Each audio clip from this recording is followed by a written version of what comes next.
The rain poured heavily that fateful night, pounding the earth with such force it felt like it would never stop. Please, open the door. I am sorry, babe. It will not happen again. Please. Mariam cried, her knuckles thudding against the cold wooden door of their home. Her voice cracked, trebled, broke, just like a spirit. She knocked harder, crying, Joshua, please, I'm your wife. I am sorry. But no one answered. Rain soaked her abaya, clinging to her skin like icy grief. But the door before her remained closed, unmoved, unfeeling, just like the man she once called her husband. Inside, Joshua sat on the couch, a half-empty glass of vodka trembling slightly in his hand. His brows were furrowed, his jaw tied with fury. The ticking clock on the wall reminded him, past 8 p.m. She disobeyed. Again, that foolish woman dares to walk in here after 8. After everything I've said. He hissed to himself, rubbing his temple with the heel of his hand. She thinks money makes her untouchable. She will learn today that I am the man of this house. She will learn. In the bustling heart of Lagos, Mariam had been a radiant jewel. She was tall and elegant, with soft brown eyes, graceful and kind-hearted. Her soft dimples and humble smile drew people in. Mariam was a devoted Muslim and came from a rich and respected family. Her father, Alhaji Ahmed, was very strict and influential and wanted the best for her. He adored his daughter, but his word was law. One day, at a gathering, Mariam met a man named Joshua. He was tall, fair, and handsome. He had a bright smile that made Mariam feel warm inside.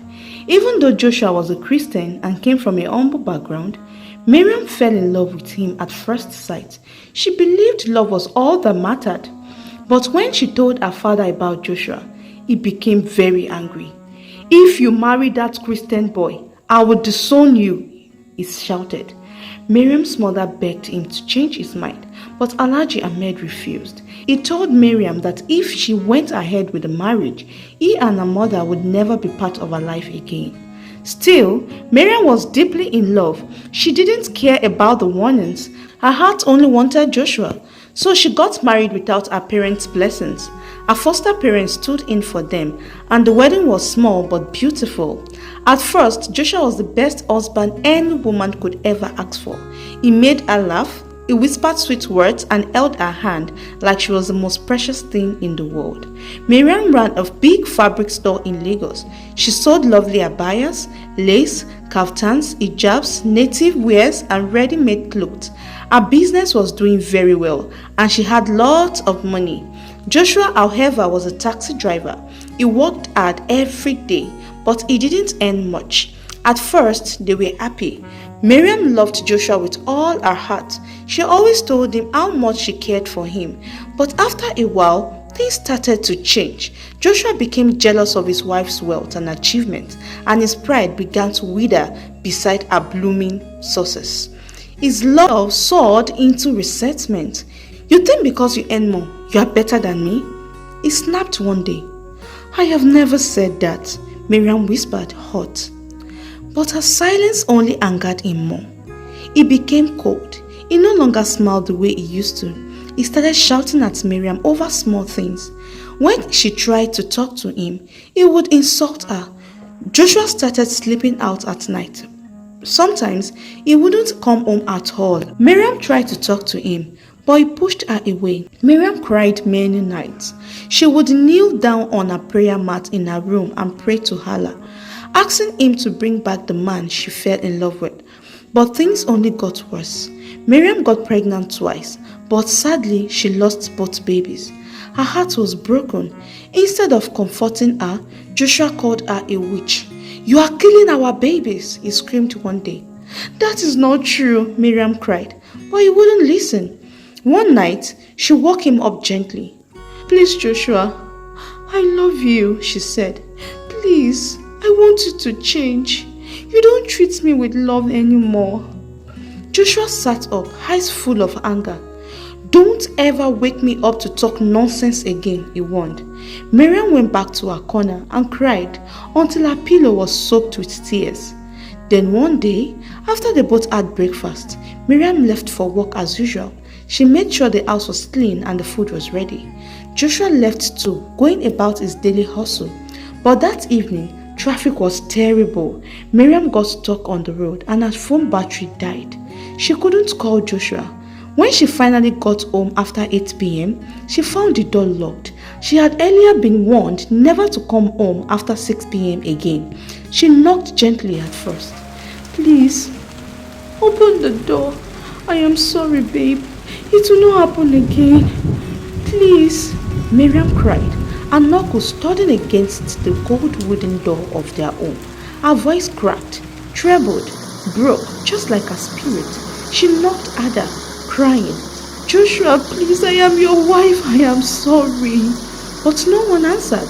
Rain soaked her abaya, clinging to her skin like icy grief.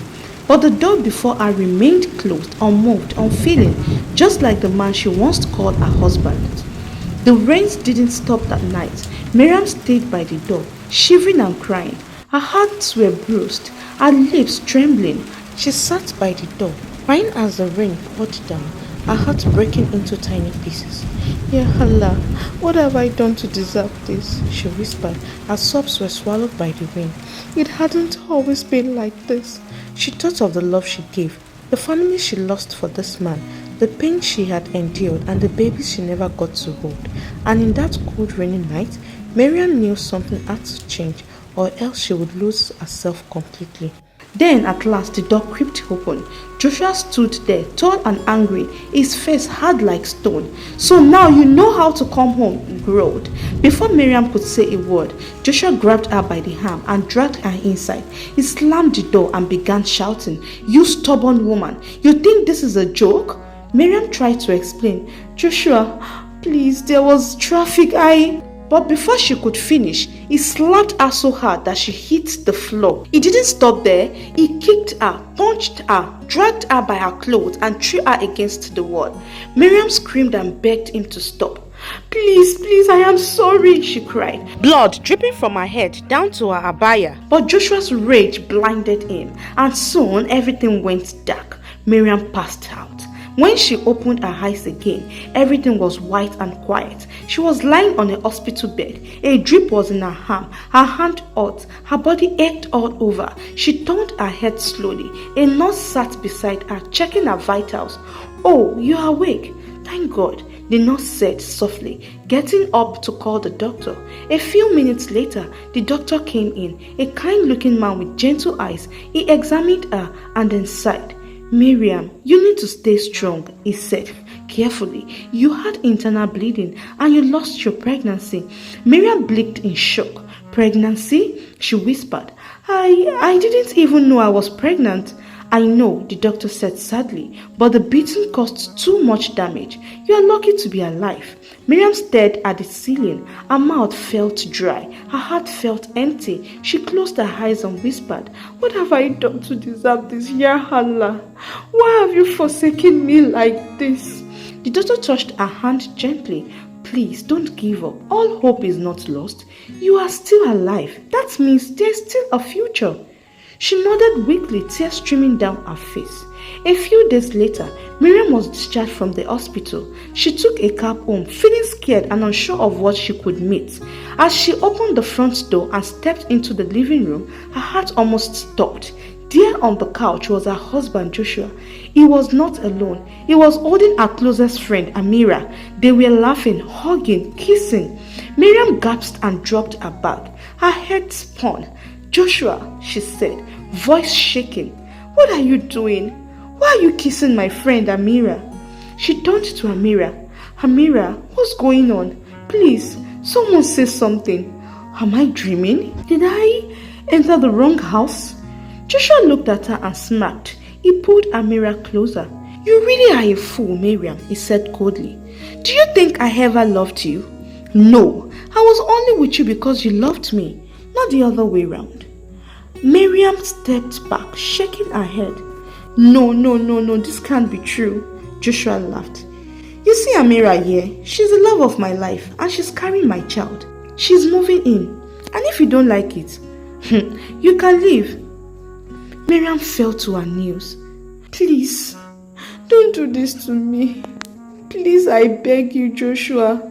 She sobbed, but he pushed her away like she was nothing. He held Amira's hand and walked into the bedroom with her, leaving Mariam crying on the floor.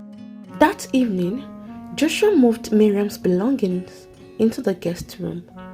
That is where she will live now. She cried and cried, praying to Allah for a miracle, but nothing changed. Every day she went to her shop. She sold her fabrics, smiled at her customers, and tried to hide the pain in her heart. She hoped Joshua would change, that maybe he would return to the man she once loved. But things only got worse. Mariam felt like a stranger in her own home. Her heart was broken, her soul was tired, but she kept holding on because that was the only thing she had left, hope. Hope that one day her tears would no longer fall in vain. It had been months since Amira moved into their home.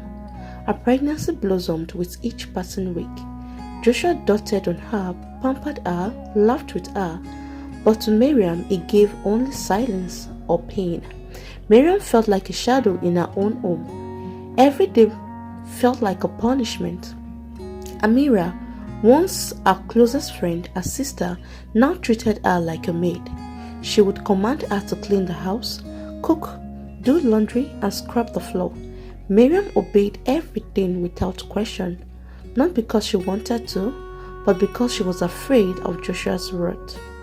Joshua now barely acknowledged her existence, except when he needed something, money. He had already collected over 10 million naira from her business. She couldn't even say no. Fear locked her lips every time. He had taken everything, her heart, her pride, and now her livelihood. Sometimes, Mariam would sit in the corner of her room, hugging herself tightly. She would stare at the wall and cry in silence, her tears soaking her prayer rug. Memories of the love she once shared with Joshua haunted her. She remembered the laughter, the sweet words, the nights they stayed up dreaming together. Now she was alone, betrayed, abandoned. The woman in her had died. Her light was fading. One sunny afternoon, Mariam was at her shop, dressed in a lovely cream-colored abaya. Her smile masked her sorrow as she attended to customers. A tall man walked in, his presence calm but confident. His name was Lukman. He had come to buy some jalabiyas. As Mariam showed him a few designs, a sharp pain hit her head. She winced, holding her forehead. "Madam, are you okay?" Lukman asked, his eyes filled with concern. "I am fine, sir," Mariam replied with a weak smile. But the pain surged again, stronger this time. She gasped. "A'udhu billahi minash shaitani rajim," she cried, stumbling backward. Lukman rushed forward and caught her just before she fell. He helped her to a chair, offering her water. "Mariam, what's wrong?" he asked softly. But Mariam was too weak to speak. Worried, Lukman assisted her to lock up her shop and helped her into his car, determined to get her home safely. As they drove into the compound, Joshua watched from the living room window, his face twisted with fury. When he saw a man get out of the car and walked over to open the door for his wife, immediately Lukman drove off. The door flung open with force. Joshua stood there, burning with rage. Who was that man? You have the guts to bring your boyfriend to my house? Are you mad, Mariam? Mariam stood still, pale and trembling. I asked you a question. Are you deaf now? He shouted. Mariam couldn't answer. She could barely stand. Tears streamed down her face, but her silence only angered Joshua more. Without warning, he grabbed her by the hair and dragged her across the floor. Joshua, please, I am sick. Please don't do this, she pleaded, sobbing. But he didn't listen. He slammed her against the wall. His fist fell like thunder. From the couch, Amira watched closely, sipping her tea like nothing was happening. "Amira, please," Mariam cried out, her voice weak. "You were my best friend. Don't let him kill me." But Amira turned her face away. Joshua kept hitting her again and again. Blood dripped from Mariam's nose and mouth. "Ya Allah, save me," she whispered. Then her voice faded. Her body became still. Joshua paused, breathing heavily. He bent down to check her pulse. Nothing. He staggered back. "She's dead," he muttered, staring at his blood-soaked hands. Amira stood, eyes wide in shock. "You've killed her, Joshua. You really killed her." Fear filled the room like smoke. "What do we do now?" Amira whispered. "Shut up and let me think," Joshua barked, pacing the room, hands on his head. Time passed slowly as they sat in silence with Miriam's lifeless body on the floor. Then Joshua stood. "It's past 10. We have to move her. We will dump her body somewhere, maybe the river or somewhere." Amira gasped. "Are you serious? You want to dump her like trash?"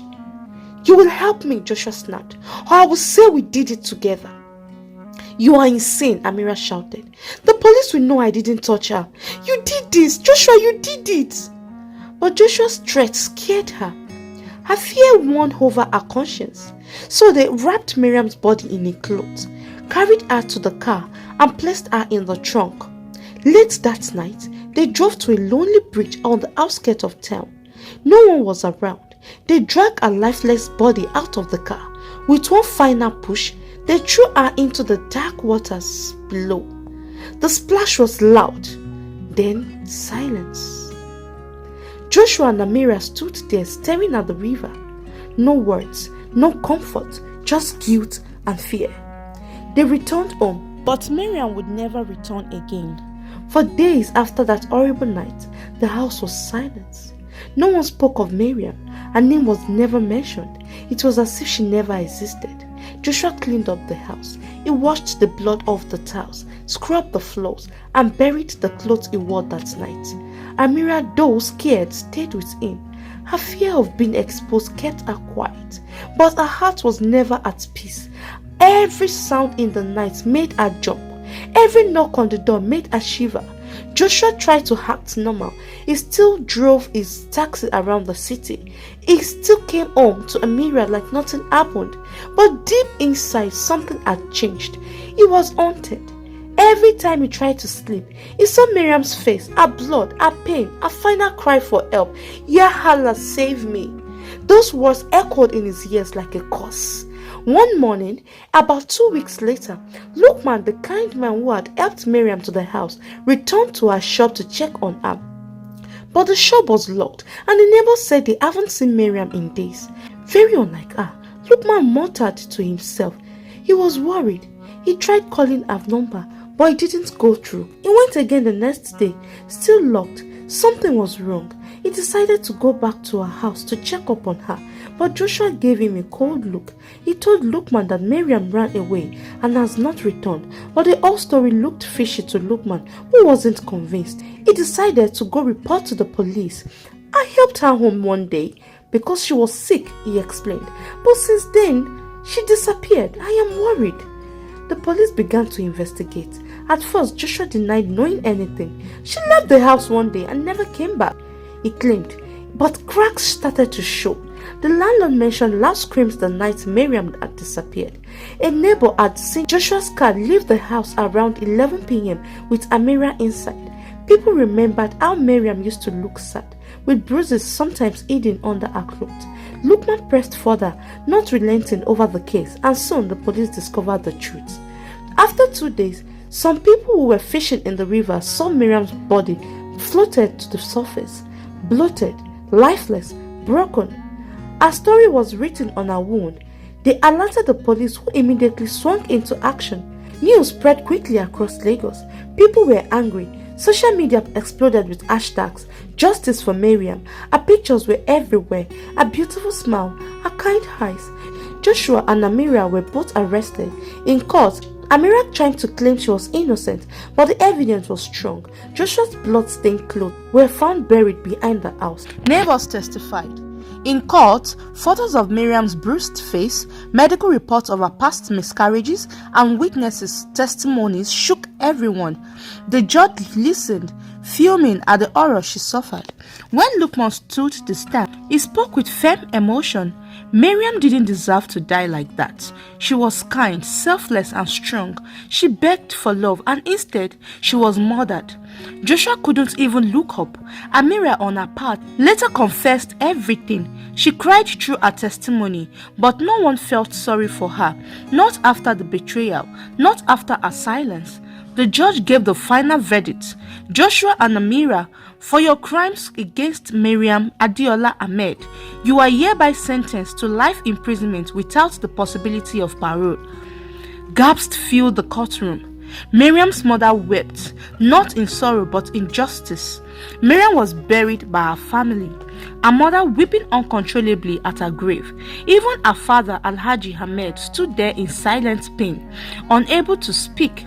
I warned her, he whispered, tears streaming down his face, but I still failed to protect her. And in the heart of Lagos, Mariam's shop was turned into a foundation in her name, the Mariam Foundation for Women, a place to help battered women and give them hope. Her story became a voice for the voiceless, a reminder that love should never hurt and that silence can sometimes kill. But Mariam, sweet, pure-hearted Mariam, finally found peace, not in the house she had built with her love, but in the arms of her Creator. Meanwhile, back to what happened to Mariam in the realm between. After she was murdered, she opened her eyes, but it wasn't the same. The pain in her body had vanished. The heaviness in her chest had lifted. She was no longer in her home, nor was she in the hospital. She stood in the middle of a vast open field. The skies were endless, painted in soft shades of silver and blue. A gentle wind caressed her face. But there was no sun, no shadows, just light, pure soft light. She looked around, confused, disoriented. Where am I? She whispered, and then it hit her. I am dead. The words escaped her lips as her knees buckled. She fell to the ground, her hands trembling. No, I can't be. Ya Allah, no, she cried out, her voice echoing across the empty space. Figures in flowing white robes moved silently around her, faces calm, serene, eyes focused ahead. None of them spoke. It was as though she didn't exist among them. She tried calling out to them. Please, somebody help me, where am I? Why am I here? No answer. Suddenly from the horizon, a man clothed in radiant white, his robe glittering like polished snow, began walking towards her. His face shone with peace, his aura comforting, and his voice echoed like calm thunder when he spoke. Mariam, he said softly, you are dead. You are no longer among the living. Her heart froze. No, please, this can't be. I have so much to do. So many things left unsaid. The man's smile was gentle. You are now in the place between the earth and Al-Jannah. This is the realm where souls await their final judgment, a place of reflection and truth. Tears ran down her face. They killed me, my own husband, my friend. After everything I did, was it wrong to love so deeply? The man sat beside her on the soft grass.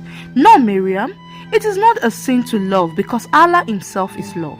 But you gave your heart to someone unworthy. You allowed the love of a man to turn you away from those Allah placed above you, your parents. He sighed deeply. Your father prayed. He saw the signs, not because Joshua was of a different faith, but because Joshua's heart was evil. Yet you ignored the warning. You disobeyed the guidance of those Allah called your journal. You placed man above your maker's wisdom. Mariam sobbed into her palms. If only I knew, if only I had listened.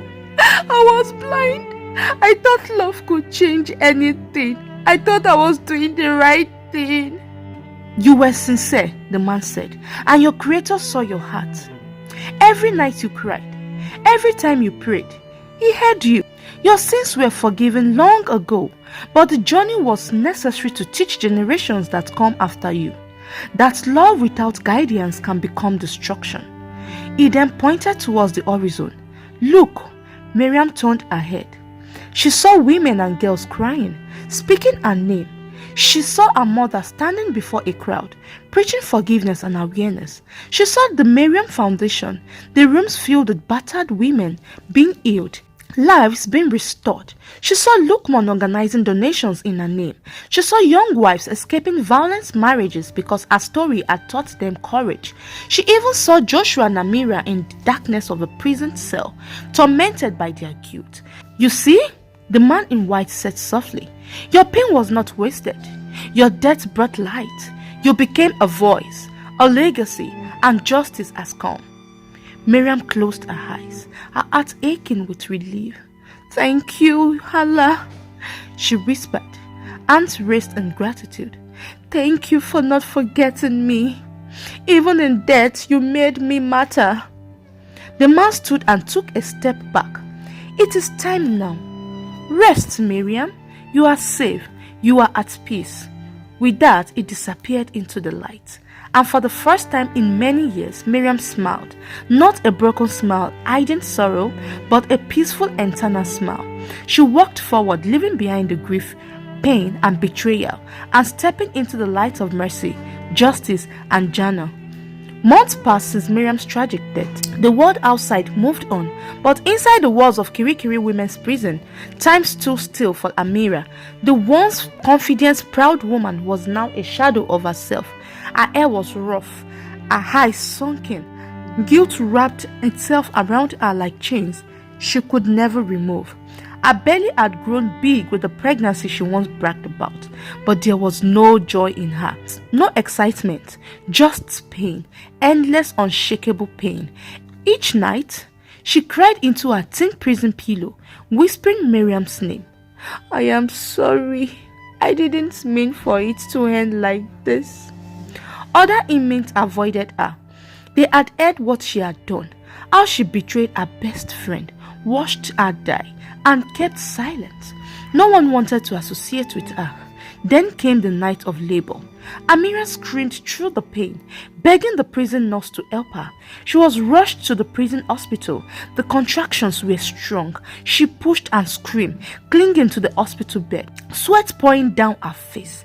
Hours later, silence. No cry from a newborn, just the voice of the nurse, soft and cold. I am sorry. The baby didn't make it. Amira froze. What? What do you mean? Her heart pounded. Let me see him. Let me hold my baby, she screamed, her voice chattering in the air. But the child she had dreamed of holding, the baby she thought would give her comfort, was gone. A stillbirth, lifeless, silent. Amira broke down. She wept until her throat went dry. Is this my punishment? She cried. Is this how it feels, Mariam? Is this how it feels to lose everything? Her screams echoed through the hospital walls. From that moment, Amira changed completely. She stopped eating. She rarely spoke. She would sit in the corner of her prison cell, staring at nothing, tears always silently sliding down her cheeks. Every night, Mariam visited her in her dreams, sometimes smiling, other times weeping. Sometimes Mariam would just stand and stare, blood trickling from her mouth, and then vanished. Guilt crushed Amira like heavy stones. She was no longer pregnant, no longer proud, just a broken woman carrying the weight of a terrible secret. Meanwhile, the Mariam Foundation for Women grew rapidly. Lukman became the lead voice of the organization. He told Mariam's story to young girls in schools, to women in markets, to churches and mosques. The foundation began offering shelter to abused women, free legal services, therapy, and empowerment programs. A large framed photo of Mariam, smiling in her hijab, stood at the entrance of the building. Under it, a plaque read, "You were bruised, but never broken. You were silenced, but now you speak for many. Rest in peace, Mariam. Your story will never die." Women came from far and wide, some crying, some hiding scars, some holding babies with no home to go. But each one found comfort under Mariam's name. Lukman often sat by her photo, whispering, "Your pain wasn't in vain, Mariam. We are making sure of that." News of the Mariam Foundation for Women had begun to spread far and wide. One afternoon, a car pulled into the compound. A woman stepped out slowly, dressed in a simple abaya, her eyes weary but filled with strength. It was Mariam's mother, Ajia Fausat. She stood in front of the building, her eyes locked on the large photo of her daughter. For minutes she couldn't move. Tears flowed freely. "My daughter, my Mariam," she whispered. A staff member approached gently. "Ma, would you like to come in?" She nodded. Inside, she was welcomed warmly. Lukman came out of his office. The moment he heard her name, his heart softened. "Hajia," he greeted respectfully. Hajia Fausa looked at him with trembling lips. "I turned my back on her, Lukman. When she needed me the most, I followed my husband and left her to suffer. And now, I can't even tell her I am sorry." Lukman held her hand gently. "You can still honor her. She may be gone, but her spirit is alive here. Every woman we help carries a part of her story." From that day, Ajia Fausat became a regular face at the foundation. She started speaking to mothers about loving their daughters unconditionally, about being there even when they make choices you don't agree with. She said, "I lost my daughter, but I refuse to let her story be in vain. If I can save just one woman, one girl, then maybe Allah will forgive me." Back in prison, Joshua was no longer the proud man he once was. Word of his crime had spread. He was isolated, abandoned by his parents, mocked by fellow inmates.